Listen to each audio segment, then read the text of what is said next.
Por falar em reforma, nós conhecemos bem os reformadores, né? Martinho Lutero, Zwinglio, lá na Suíça, e vários outros. Mas nem sempre conhecemos os que ficaram conhecidos como pré-reformadores. Foi uma geração anterior, pouquinho não, alguns bem antes, que balizaram o caminho para a reforma, né? Poderíamos citar aqui John Wycliffe, né? Mas teve um que eu gostaria de mencionar hoje com ênfase, foi o Tcheco, né? Aquele que nasceu na região, na época que hoje é conhecida como República Tcheca, John Hus. Né? John Hus, ele foi reitor da Universidade de Praga. Ele foi um homem extremamente culto. Para você ter uma ideia, a linguagem hoje, toda a história literária da República Tcheca deve muito a John Hus. Né? Ele foi um daqueles que criou, por exemplo, o sistema de acentos na linguagem, né, tcheca, ok? E hoje os dicionários tchecos, eles têm esses acentos por causa de John Hus, ok? Ele foi um homem, então, extremamente culto. E ele, é bem interessante que a pregação dele era uma pregação centrada nas Escrituras, centrada na Palavra de Deus. Ele fazia o que a gente faz aqui. Ele expunha livros da Bíblia, inteiros, na paróquia dele, na igreja que ele pastoreava. Por quê? Porque ele entendia que a Bíblia ela tem primazia sobre tudo. Ela tem primazia, inclusive, sobre os clérigos, inclusive sobre as encíclicas papais, porque ela é autoritativa. A Bíblia ela é inspirada por Deus. John Hus ele se colocou também contra a venda das indulgências, não é? Que era aquele negócio que a igreja, durante toda a Idade Média, até a Renascença, ela enfatizou muito, né? De vender relíquias sagradas, né? Em nome de Deus. Então pegava-se lá um pedaço de osso e dizia que era um pedaço do crânio de João Batista. Pegava um pedaço de madeira e dizia, olha, aqui é um pedaço da cruz de Cristo. E aí vendia isso. Não é? E aí John Hus, ele pregou contra isso, né? Porque ele entendia a primazia da palavra de Deus. Bem, por causa então dessas convicções, ele, em 1412, ele foi excomungado. E aí, em 1415, ele foi condenado. E nesse mesmo ano de sua condenação, ele chegou o dia 6 de julho, ele foi despojado de suas roupas clericais, ele foi posto na cabeça dele um chapéu de burro, com desenhos de demônios, e ele foi amarrado a uma estaca e queimado até a morte. Nesse momento, testemunhas oculares relataram que esse homem cantava. E o que ele cantava? Ele cantava um hino chamado Cântico de Davi. E o hino diz assim, Jesus, filho de Davi, tem misericórdia de mim. Ele morreu cantando. Eu fico pensando, o que leva um homem a morrer por sua fé em Cristo Jesus?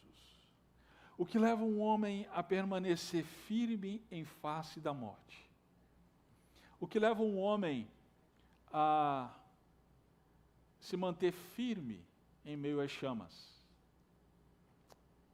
Abra sua Bíblia em Daniel capítulo 3. Nós vamos responder a isso nessa noite. Nesse texto, nós vamos ver que o Deus Altíssimo tem todo o poder para salvar aqueles que nele confiam. O Deus Altíssimo tem todo o poder para salvar aqueles que nele confiam. Essa é a narrativa muito conhecida, em que Nabucodonosor, ele faz uma estátua de ouro e ordena que todos se dobrassem a ele, a essa estátua. Como os amigos de Daniel não se dobraram, eles foram lançados à fornalha. E nós vamos ver como essa narrativa é surpreendente. Ela tem desdobramentos para a sua época que são surpreendentes e para a nossa época também. Nós vamos ler por partes, é uma narrativa longa, então a gente vai ler por partes e à medida da leitura nós vamos expondo o texto. Vamos orar. Pai, estamos diante da Tua palavra mais uma vez e celebramos o Teu nome por causa disso. Que o Senhor fale conosco. O Senhor tem falado à nossa igreja.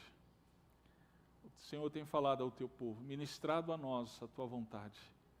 Por favor, mais uma vez, abre bem a nossa mente, abre bem o nosso coração, para que possamos acolher a Tua palavra. E assim Cristo ser glorificado em nossas vidas. É assim que eu oro em Cristo Jesus, o nosso Rei e Salvador. Amém. Verso 1 até o verso 7. O rei Nabucodonosor fez uma estátua de ouro, cuja altura era de 60 côvados e a largura de 6 côvados. Ele a levantou no campo de Dura, na província da Babilônia. Então o rei Nabucodonosor mandou ajuntar os sátrapas, os prefeitos, os governadores, os conselheiros, os tesoureiros, os juízes, os magistrados e todos os oficiais das províncias para que viessem à dedicação da estátua que ele havia mandado levantar. Então se ajuntaram os sátrapas, os prefeitos, os governadores, os conselheiros, os tesoureiros, os juízes, os magistrados e todos os oficiais das províncias para a dedicação da estátua que o rei Nabucodonosor tinha mandado erguer. E todos estavam em pé diante da estátua. Então o arauto clamou em alta voz: ordena-se a vós, ó povos, nações e gentes de todas as línguas.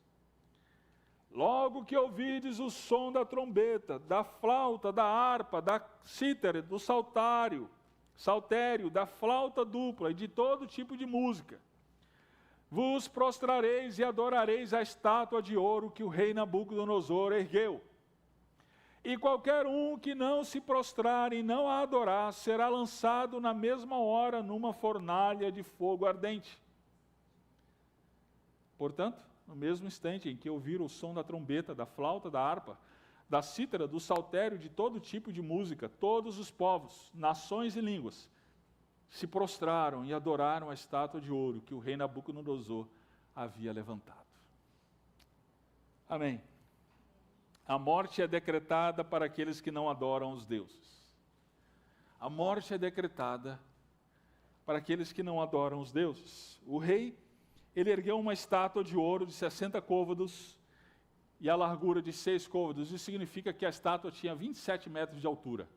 27 metros de altura, gente, dá um prédio de 10 andares. Esse era o tamanho da estátua.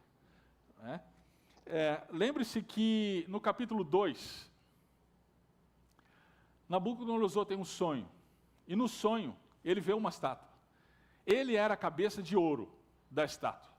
Como nós vimos no domingo passado, o tronco e os braços eram de ferro, de prata, as pernas de ferro, os pés de barro.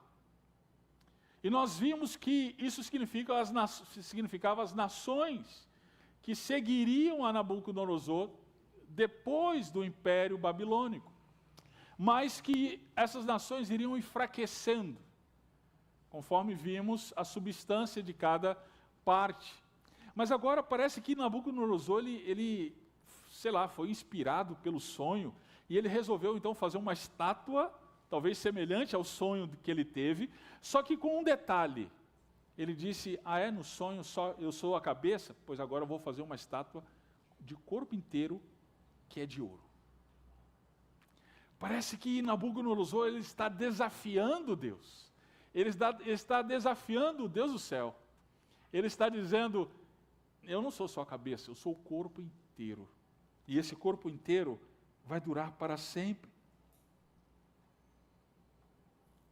Ele levantou essa estátua, diz o texto, lá no verso 1, no campo de Dura, na província da Babilônia. Por que isso aqui é importante mencionar? Porque esse foi o mesmo local da Torre de Babel, na Babilônia, que originou a Babilônia. Gênesis capítulo 11, verso 2, nós vemos a construção da torre. E qual que foi o propósito, qual foi a finalidade da construção dessa torre? A Torre de Babel. Que aquela torre tornasse o nome daquele povo famoso. Que, além disso, aquela torre unificasse toda a humanidade, de maneira a impedir que a humanidade se espalhasse sobre a terra, assim como Deus havia mandado. Crescei, multiplicai-vos, enchei a terra. Então, Babel era o símbolo da rebeldia do ser humano contra Deus. Essa era a finalidade daquela torre. Essa é a finalidade daquela estátua. Aquela estátua, com aquela estátua, Nabucodonosor, ele estava querendo tornar o seu nome famoso. Ele estava querendo que todos os povos, todas as nações, todas as línguas se dobrassem diante dela. Que a sua glória fosse espalhada sobre a terra. E com isso, o seu reino também fosse unificado. Queridos, isso fala muito com a gente. Qualquer semelhança aos nossos dias não é mera coincidência.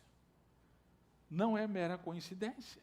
O totalitarismo se vale dessa mesma agenda. Saiu recentemente uma pesquisa dizendo que o número de países totalitários cresceu como se nunca viu na história. Né? Haja vista, isso a partir do século XX, haja vista a construção de estátuas nos nossos dias. Sim, por exemplo, nosso irmão acabou de chegar lá da China, né? Na China tem a estátua de Mao Tse-tung. A estátua de Mao Tse-tung, irmãos, tem 32 metros de altura.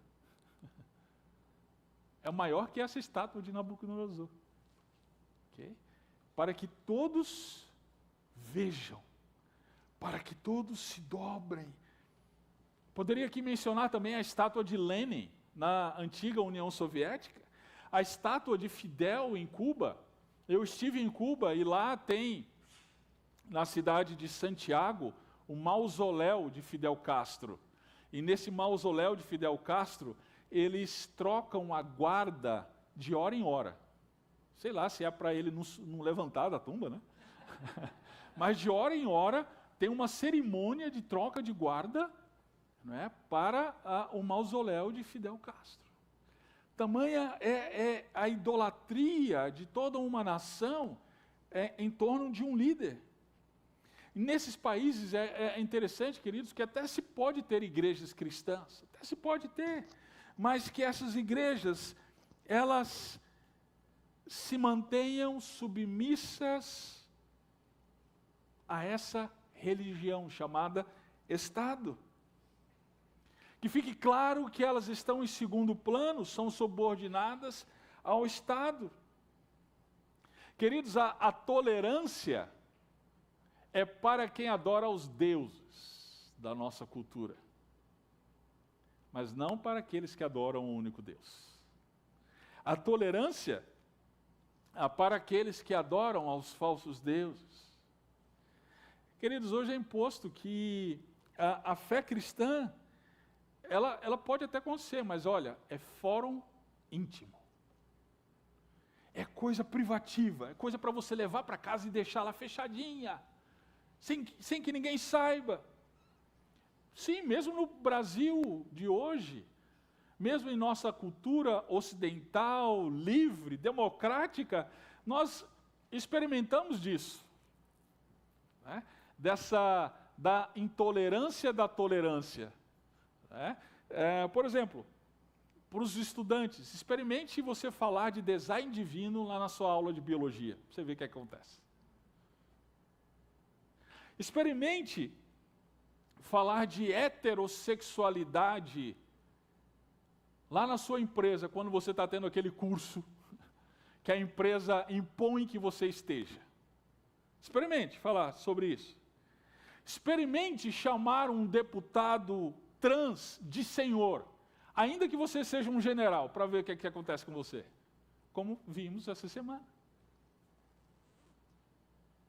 É a intolerância da dita tolerância.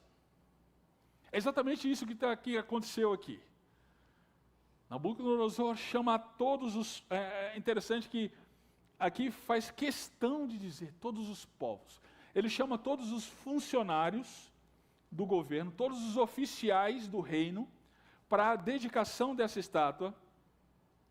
E diante dessa estátua, todos os povos, línguas e nações, ao toque do som, da música, tinham que se dobrar. E diz o verso 7 que naquele mesmo instante, o texto, aqui a narrativa hebraica é muito interessante. A conotação é, eles não pensaram duas vezes. Eles não pararam para pensar, será que eu faço ou será que eu não faço? Não, a narrativa diz aqui, no mesmo instante, imediatamente, não teve resistência, não teve reflexão sobre, imediatamente, que ouviram o som da trombeta,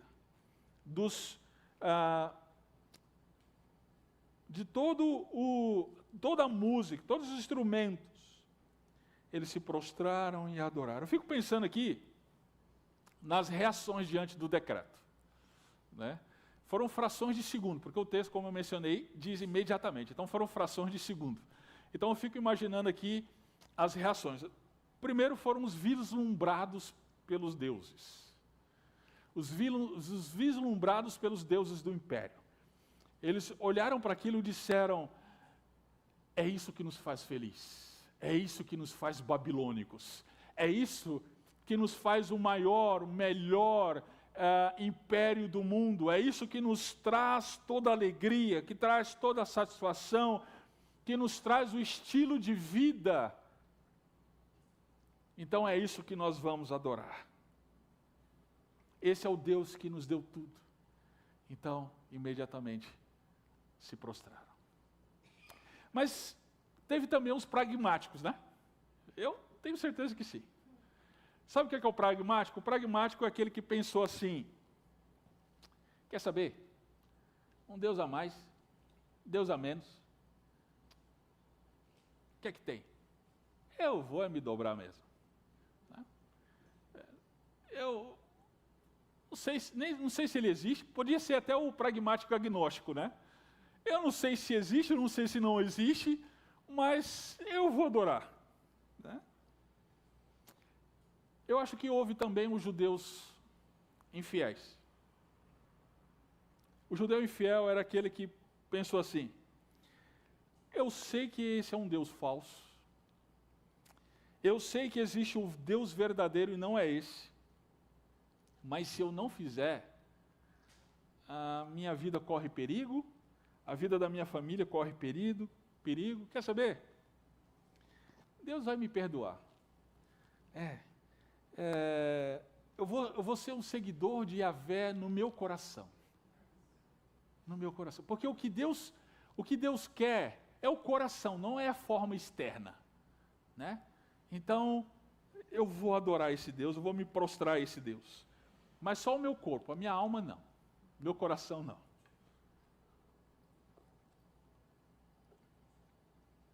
Querido, em nosso tempo, deuses também são erigidos. O tempo inteiro.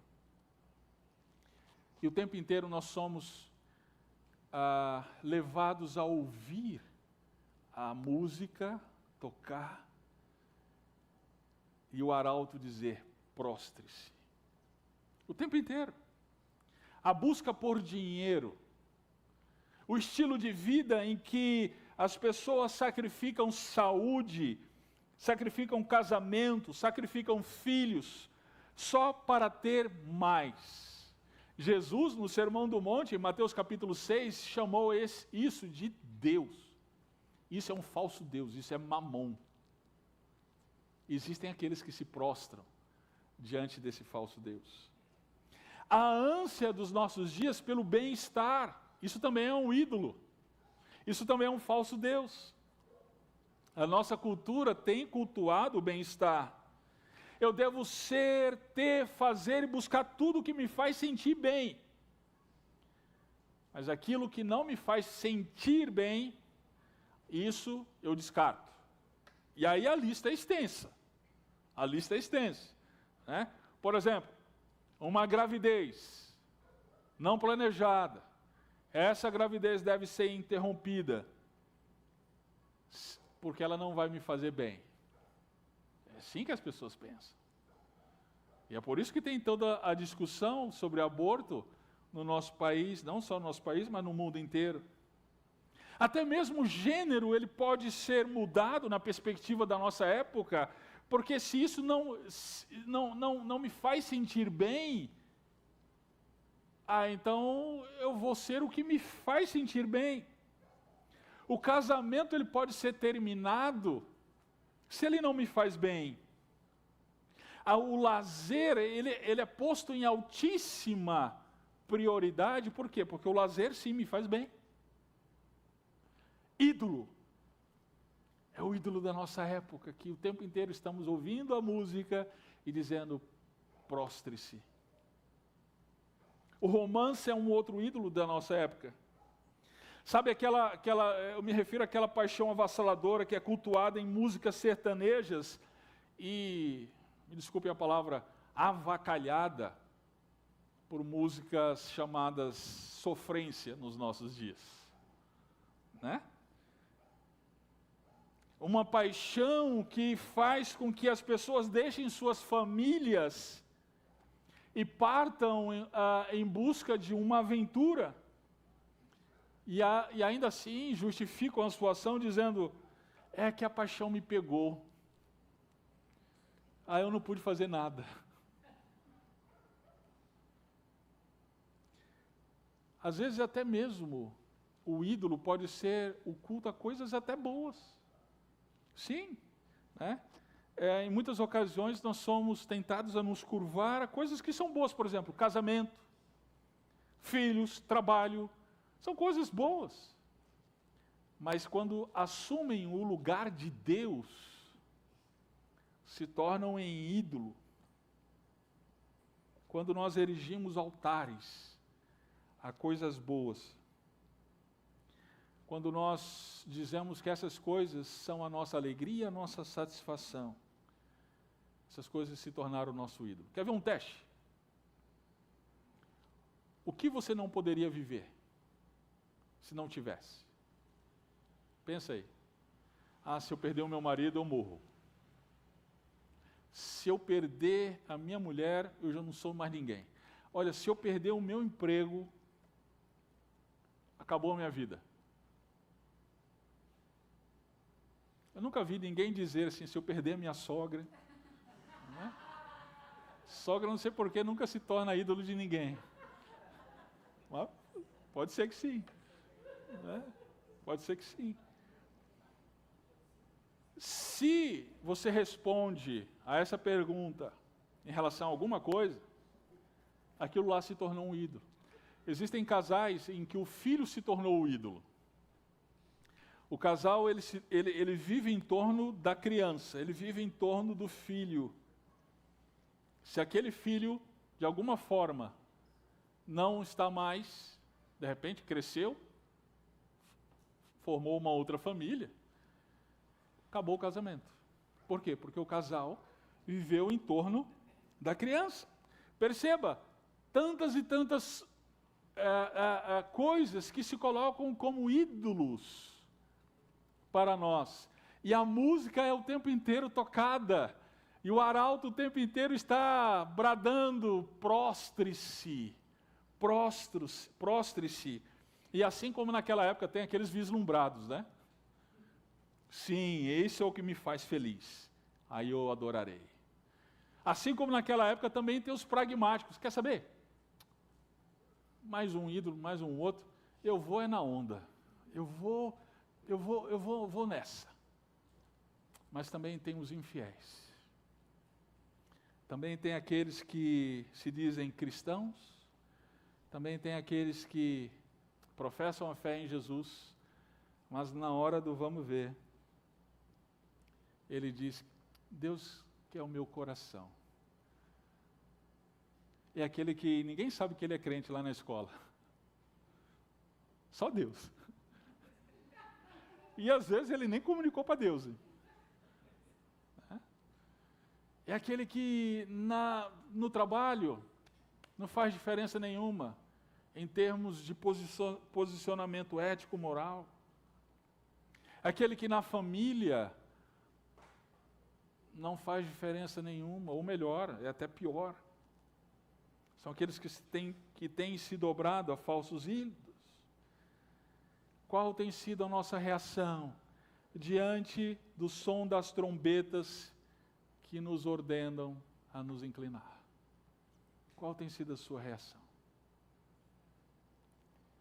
Verso 8, até o verso 22. Todos se dobraram, mas teve alguns que não. Vamos ver. Nesse momento, alguns astrólogos chegaram e acusaram os judeus. E disseram ao rei Nabucodonosor, ó rei, vive eternamente.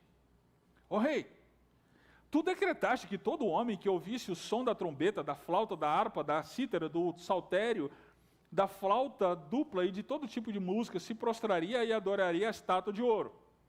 E qualquer um que não se prostrasse e adorasse, seria lançado numa fornalha de fogo ardente. Certo, né? Ok. Pois bem, há alguns homens judeus que tu constituísse sobre os negócios da província da Babilônia, Sadraque, Mesaque e Abdenego. Esses homens não fizeram caso de ti, ó rei. Não cultuam teus deuses, nem adoram a estátua de ouro que levantaste.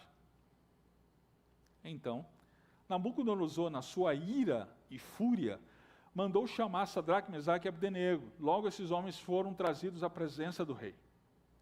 Nabucodonosor lhes dirigiu a palavra e disse, ó Sadraque, Mesaque e Abdenego, é verdade que não cultuais a meus deuses, nem adorais a estátua de ouro que levantei?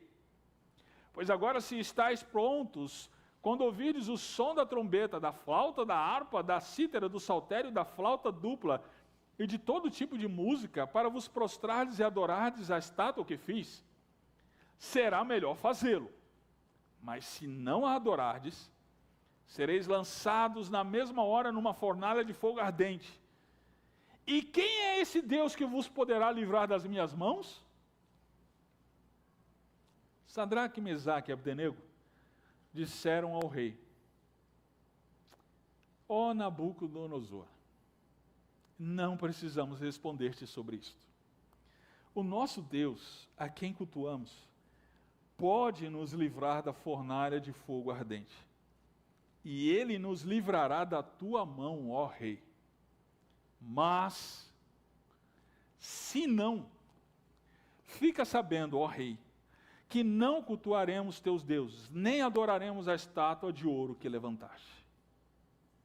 Então Nabucodonosor ficou com tanta raiva, que seu rosto mudou por causa de Sadraque, Mesaque e Abdenego. E deu ordem para que se aquecesse a fornalha 7 vezes mais do que se costumava aquecer. E ordenou a alguns guerreiros do seu exército que amarrassem Sadraque, Mesaque e Abdenego e os lançassem na fornalha de fogo ardente.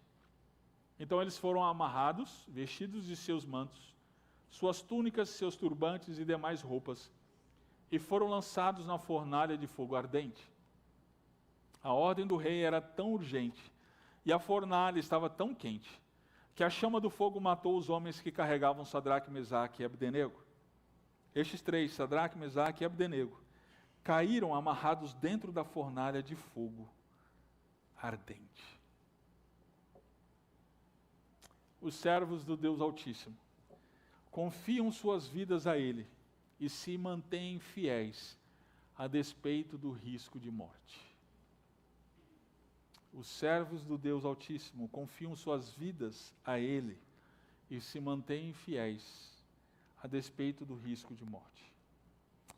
Os astrólogos daquele mesmo grupo do início de Daniel 1, dos sábios da Babilônia, talvez tomados de inveja por Sadraque, Mesaque e Abdenego, eles vão acusar os amigos de Daniel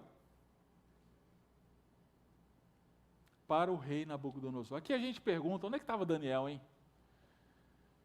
Interessante, o texto ele não fala nada sobre Daniel. Pode ser, provavelmente Daniel estava em viagem, ele era o encarregado, ele era a segunda pessoa mais importante do reino, encarregado da administração da Babilônia. Possivelmente ele estava em uma nação, numa viagem em uma nação longínqua.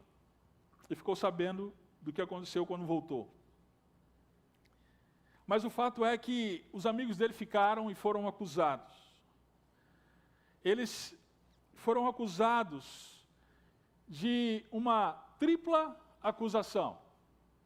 Olha só, a partir do verso 9, no verso 10, ele vai dizer aqui, olha, os homens judeus que tu constituíste sobre os negócios da província da Babilônia. O que é isso, gente? Eles estão sendo acusados de ingratidão.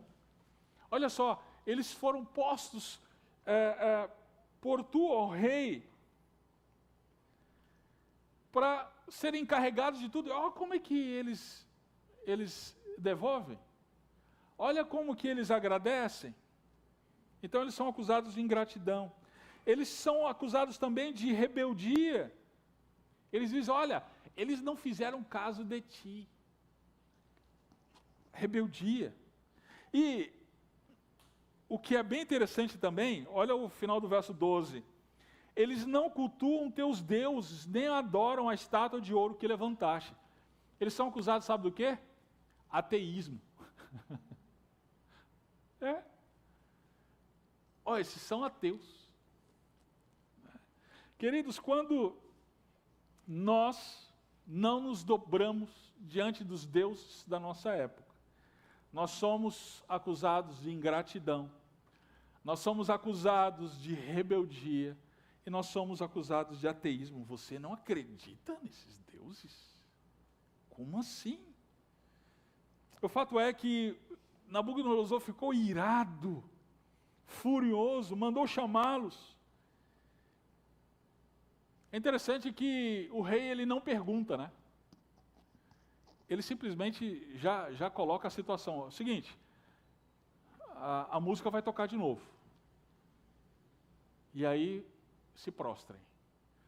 Porque, olha o verso 15. Final do verso 15. Quem é esse Deus que vos poderá livrar das minhas mãos? Nabucodonosor não fazia ideia com quem ele estava se metendo. Quem é esse Deus? A perspectiva daquela época era que cada nação, cada região, inclusive da nação, tinha um Deus. A Babilônia, como nós vimos, tinha vários deuses, mas o principal era Nebo, a quem Nabucodonosor adorava. Possivelmente poderia ser aqui essa estátua uma figura de Nebo. Mas o fato é que cada nação tinha uma divindade. Israel, nessa concepção, tinha também a sua divindade. Mas quem que era Israel, gente? Uma naçãozinha, de uma regiãozinha, que foi atacada, invadida, e teve seus pertences levados para a grande Babilônia, e também o seu povo para a grande Babilônia. Então, nessa perspectiva, quem é esse deusinho? Quem é essa divindade que vai livrar vocês das minhas mãos? A resposta desses homens para o rei é incrível. A resposta deles foi: veja bem, rei. Não foi veja bem. Quando alguém te responde, veja bem, ou você responde, veja bem, não foi o veja bem. Eles disseram, primeiro, a gente não precisa te responder sobre isso. A gente não precisa fazer aqui uma apologia, uma resposta, dar uma resposta extensa, teológica, a respeito disso. Sabe por quê? Porque o nosso Deus é o verdadeiro Deus e Ele pode tudo. Essa foi a resposta de Sadraque, Mesaque e Abdenego. Verso 17, o nosso Deus, a quem cultuamos, pode nos livrar da fornalha de fogo ardente, e Ele nos livrará da tua mão, ó Rei. Os servos do Deus Altíssimo sabem que Deus pode todas as coisas. Os servos do Deus Altíssimo sabem que não há nada difícil demais para o Senhor. Ele pode todas as coisas. Agora preste atenção. A teologia da prosperidade, ela vai até aqui. Ela vai até aqui. Ela para na possibilidade de que esse mesmo Deus que pode livrar, pode ser que não livre. Essa é a falha da teologia da prosperidade. A teologia da prosperidade, quando a gente está doente, ela decreta, ela declara, ela profetiza. Aí a gente tem Covid do mesmo jeito. E aí? Onde é que está a nossa fé? Acabou a fé. A pessoa deixa de ir para a igreja, deixa de buscar o Senhor, porque não teve o que queria. Mas, queridos, a verdadeira fé está no verso 18. Isso aqui é incrível. Se não, a gente precisa dar um glória a Deus bem pentecostal com esse sinal. Se não. Deus, obrigado pentecostais. Deus vai nos livrar. Se não, queridos, como a gente precisa dizer mais se não? Os servos do Deus Altíssimo, eles dizem, se não, fica sabendo, nós não cultuaremos teus deuses, nem adoraremos a estátua de ouro que levantaste. Aqueles que são servos do Deus Altíssimo dizem se não, queridos. Deus pode me livrar de um câncer. Se não, eu vou continuar servindo ao Senhor. Deus pode salvar o meu marido. Se não, saiba, eu vou continuar servindo ao Senhor.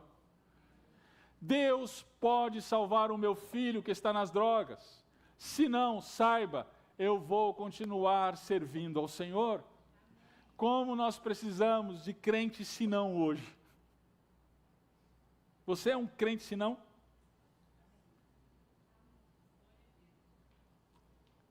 Essa é a verdadeira fé, queridos.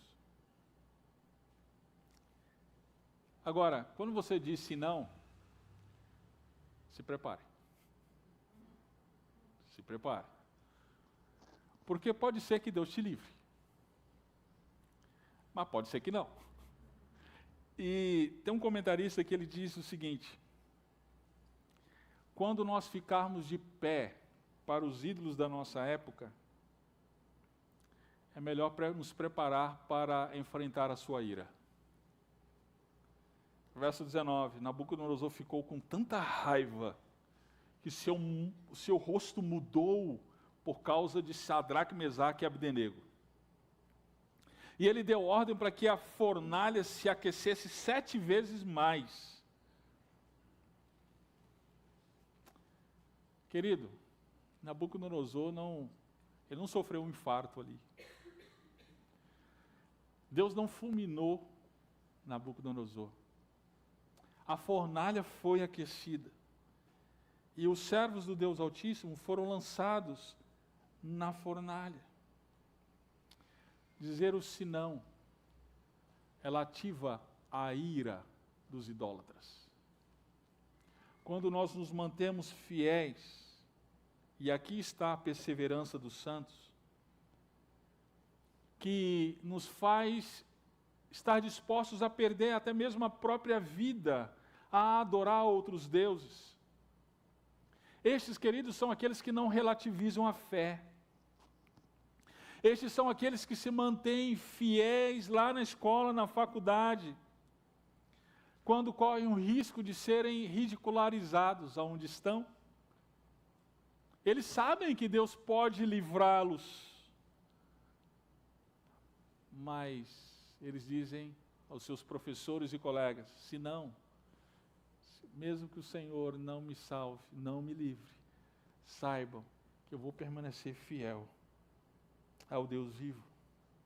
Estes são aqueles que se mantêm fiéis lá na empresa, mesmo que a demissão, o risco de demissão seja real, estes ainda se mantêm fiéis, dizem, se não, eu vou me manter fiel mesmo que eu seja demitido. Estes são aqueles que se mantêm fiéis no seu casamento. Estes são aqueles que se mantêm fiéis na educação dos seus filhos. Essas são aquelas igrejas que se mantêm fiéis à palavra de Deus. Mesmo que a nossa sociedade, mesmo que a nossa cultura diga para nós, essa igreja não vai crescer numericamente, essa igreja vai terminar ficando sempre essa igrejinha mesmo. O nosso Deus, Ele é todo poderoso para nos fazer ser a maior igreja numericamente de Indaiatuba. Mas em Indaiatuba, saiba, se não, nós vamos sendo fiéis à palavra de Deus. É esse o senão que esses homens estão dizendo aqui. Sabe qual é o problema da nossa geração, queridos? É que nós não estamos dispostos a perder. A gente não está disposto a perder. Nós abraçamos com muito afã os deuses da nossa época, deuses e ídolos, como o sexo, como o dinheiro e etc. Nós abraçamos com muito afã. E o que é pior é que nós ainda pedimos a Deus, ao verdadeiro Deus, que nos abençoe na idolatria. Que nos abençoe dando o que o nosso coração quer. E aí, quando a gente tem o risco de perder algo, rapidamente nós relativizamos. Ah, não, isso é fundamentalismo, isso é radicalismo. Né? Pastor, isso é ser muito radical. Quando eu prego que precisamos abrir mão da nossa diversão de domingo pela manhã no parque ecológico para estarmos juntos como igreja, congregando e crescendo na comunhão do Senhor, no estudo da palavra de Deus, logo eu ouço, nossa, mas isso é muito radical. Isso é fundamentalismo. Onde estão aqueles que dizem sim não aos ídolos da nossa época? Onde estão aqueles que estão dizendo, o meu Deus vai me livrar? Se não, saiba, eu não vou me curvar. Verso 23, ou melhor, verso 24, até o verso 30, diz assim: Então, o rei Nabucodonosor ficou impressionado e se levantou depressa, falou e disse aos seus conselheiros: Não lançamos dentro do fogo 3 homens amarrados? Responderam ao rei: É verdade, ó rei. Disse ele: Porém eu vejo 4 homens soltos que andam passeando dentro do fogo, e eles nada sofrem. E o 4º homem é parecido com o filho dos deuses. Então, aproximando-se da entrada da fornalha de fogo ardente, Nabucodonosor disse: Sadraque, Mesaque e Abdenego, servos do Deus Altíssimo, saí e vinde. Logo Sadraque, Mesaque e Abdenego saíram do meio do fogo. E os sátrapas, os prefeitos, os governadores e os conselheiros do rei, estando reunidos, viram que o fogo não tivera poder algum sobre o corpo daqueles homens, nem os cabelos da sua boca foram chamuscados, nem os seus mantos se alteraram, nem cheiro de fogo havia neles. Então Nabucodonosor falou e disse: bendito seja o Deus de Sadraque, Mesaque e Abdenego, que enviou seu anjo e livrou os seus servos, que confiaram nele e frustraram uma ordem do rei, preferindo entregar os seus corpos a cultuar ou adorar outro Deus, senão o seu Deus. Por isso eu decreto que todo povo, nação e língua que proferir blasfêmia contra o Deus de Sadraque, Mesaque e Abdenego, seja despedaçado e as suas casas se tornem um monte de entulho, porque não há outro Deus que possa livrar desta maneira. Então o rei fez Sadraque, Mesaque e Abdenego prosperarem na província da Babilônia. O Deus Altíssimo, ele demonstra ter todo o poder de salvar os seus servos, e é exaltado por isso. É isso que nós vamos ver aqui. O rei, ele fica surpreso quando ele olha para dentro da fornalha. Fica surpreso por quê? O que tem de tão surpreendente nisso? Primeiro, ele lançou 3 homens, tinha 4. Segundo, ele lançou homens amarrados e eles estavam soltos. Terceiro, verso 25, eles estão passeando no fogo e nada sofrem. Nem cheiro de fogo tem. E, em último lugar, a aparência do quarto é de filho dos deuses. Uau! O que o texto está querendo nos mostrar aqui? Em primeiro lugar, saiba, nem sempre Deus ele nos livra da fornalha.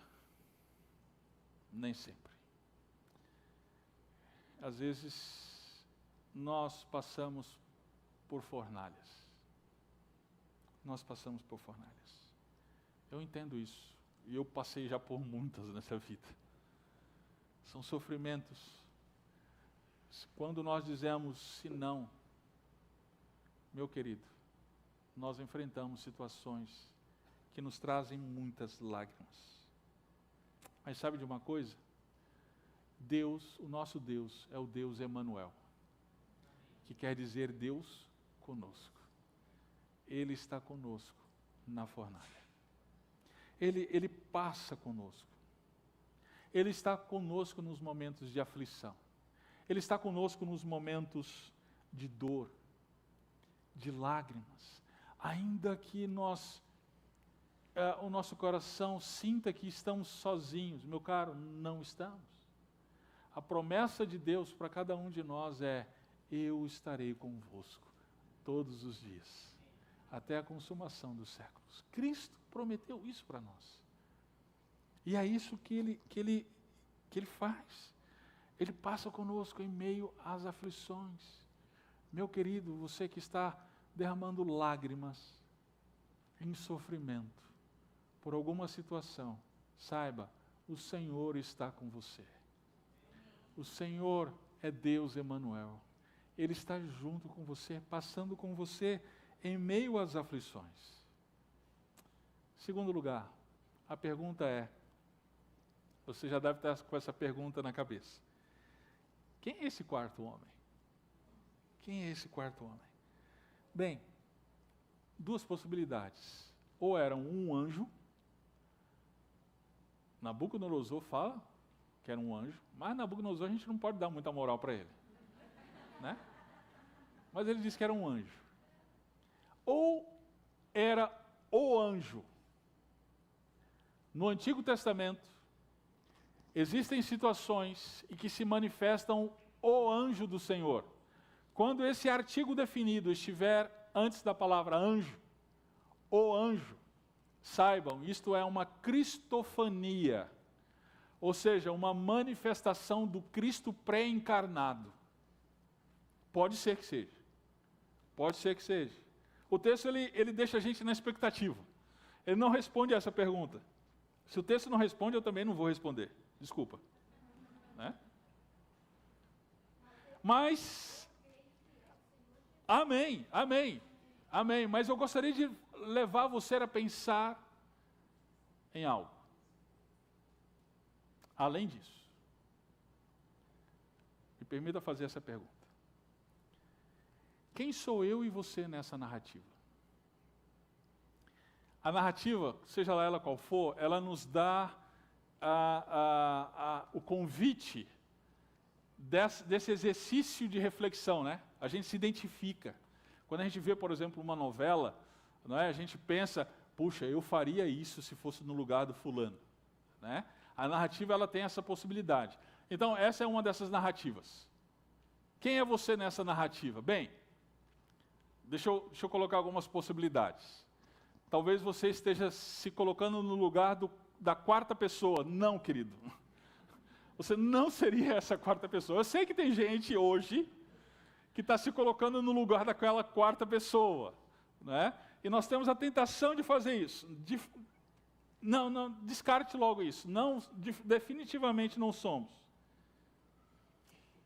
Mas preste atenção agora. Nós temos a tentação de nos colocarmos no lugar daqueles 3 jovens. E rapidamente nós fazemos isso. Eu seria como Sadraque, Mesaque e Abdenego.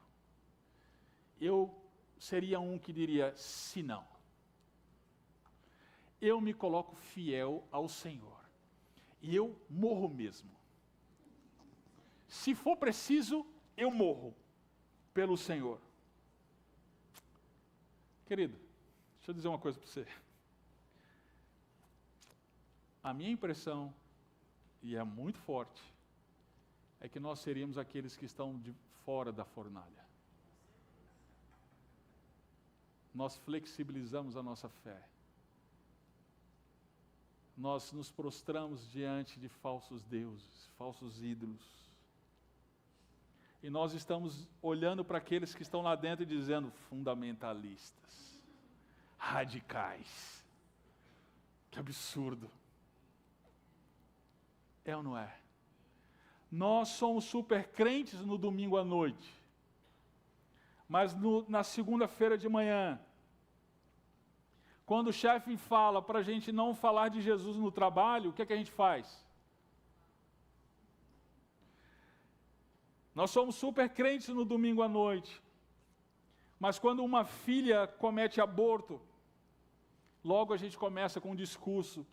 Veja bem, e os direitos da mulher? Nós somos super crentes no domingo à noite, mas quando um filho vive uma vida dissoluta, e para não se indispor com ele, a gente começa a dizer, veja bem, Deus ama todos, assim como são. Quando um homem faz um elogio a uma mulher casada, e esta começa a ter sonhos românticos com ele, mas no domingo à noite era super crente. Para não prejudicar nossos sonhos, nós deixamos os nossos filhos na creche na segunda-feira de manhã. Mas no domingo à noite a gente estava lá cultuando ao Senhor. Por que a gente não serve um ao outro? Com o nosso tempo, com o nosso talento e com o nosso dinheiro. Porque nós nos dobramos ao Deus conforto. E não podemos abrir mão dele. Nós somos aqueles que se colocaram de fora da fornalha. E foi exatamente por isso que Jesus veio. Ele é o servo fiel. Aqueles jovens, eles estavam apontando para aquele que estava vindo. Jesus Cristo. Jesus, ele é o servo que andou no deserto e foi tentado por Satanás, e Satanás disse, se prostrado me adorares, olha, todos esses reinos eu te darei. É esse Jesus que disse, vai Satanás, porque está escrito, só o Senhor teu Deus adorarás, e só a Ele prestarás culto. A fornalha, queridos, de Daniel, ela foi acesa por um rei tirano, malvado, impiedoso. Mas a fornalha da morte foi ligada, acendida, para cada um de nós, pelo Deus vivo, que é justo, reto, íntegro e bondoso. Ele acendeu a fornalha da morte para cada um de nós. Em Romanos, o apóstolo Paulo diz: o salário do pecado é a morte. Mas sabe de uma coisa? Aquele que estava na fornalha com aqueles jovens, 500 anos depois, ele se fez carne, habitou entre nós, e ele se colocou no lugar, no nosso lugar, por nós. Ele se colocou na fornalha. Ele tirou-nos da fornalha da morte, e ele passou pela fornalha no nosso lugar. Jesus Cristo, sim, sendo Deus, ele se fez homem, e ele morreu a nossa morte. E sabe de uma coisa?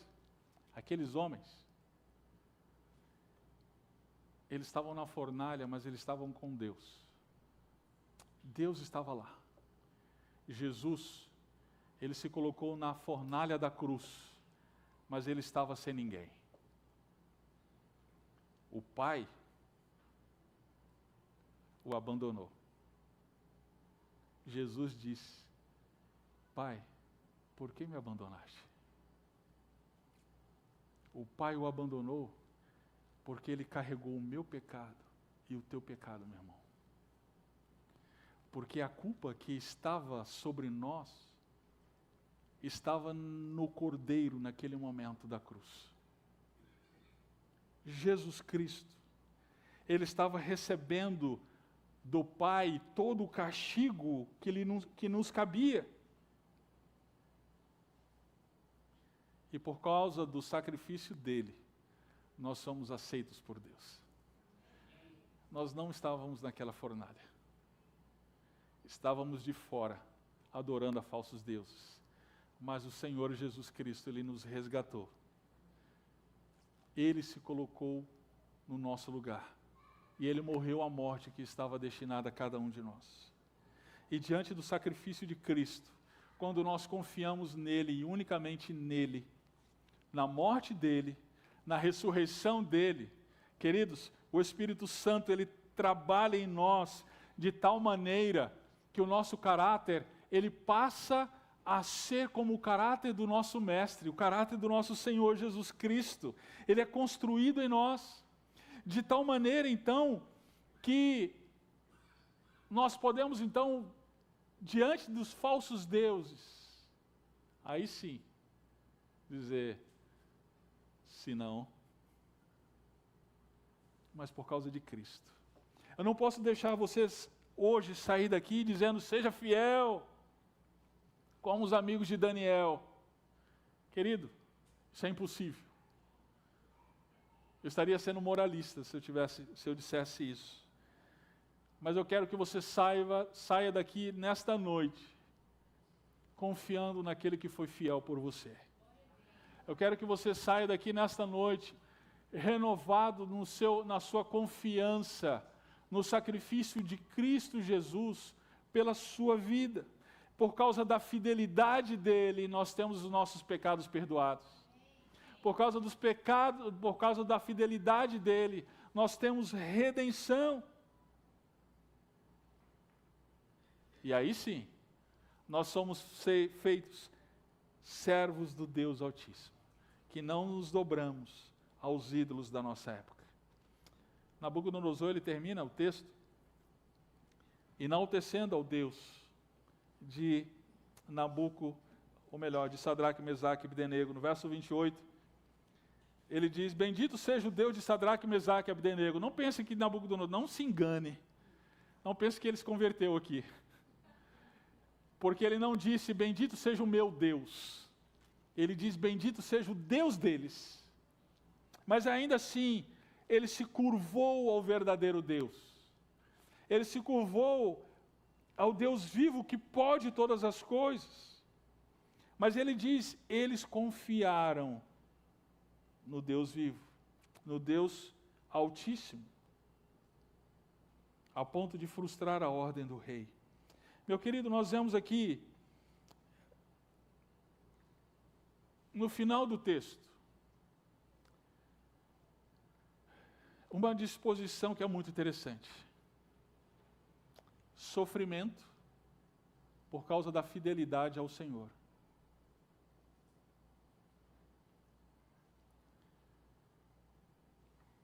Glorificação. Sofrimento por causa da fidelidade ao Senhor, mas glorificação.